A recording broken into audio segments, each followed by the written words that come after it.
વિદ્યાર્થી મિત્રો, ગઈકાલની જે એક્ઝામ હતી રેવન્યુ તલાટીની, એમાં એક એક્ઝામ્પલ આપણા મસ્ત મજાનો આવ્યો હતો. 256 ની 0.16 ઘાત ગુણ્યા 256 ની 0.09 ઘાત.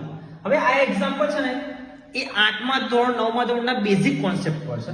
આપણને ખબર છે કે જો આધાર સરખો હોય તો ઘાતનો સરવાળો થાય. તો મતલબ કે 256 તો 0.16 પ્લસ 0.09 માટે 256 બંનેનો સરવાળો થશે 0.25. 0.25 નો મતલબ શું થાય તો કે 256 એનો મતલબ થાય 1/4. હવે કોઈની પણ 1/4 ઘાત થાય એનો મીનિંગ એવો થશે કે વર્ગમૂળનું પણ વર્ગમૂળ. તો 256 નું વર્ગમૂળ કેટલું થશે તો કે 16 અને 16 નું વર્ગમૂળ કેટલું થશે તો કે 4. તો ફાઇનલ આન્સર આવશે 4. હવે આ ચારે ચાર એમસીક્યુ માં 4 નથી આપેલું એટલે એમસીક્યુ આવશે દર્શાવેલ પૈકી એક પણ નહીં આન્સર આવે. જો તમે આ આન્સર ટીક કર્યો હોય તો લાઈક કરો અને કોમેન્ટ કરો.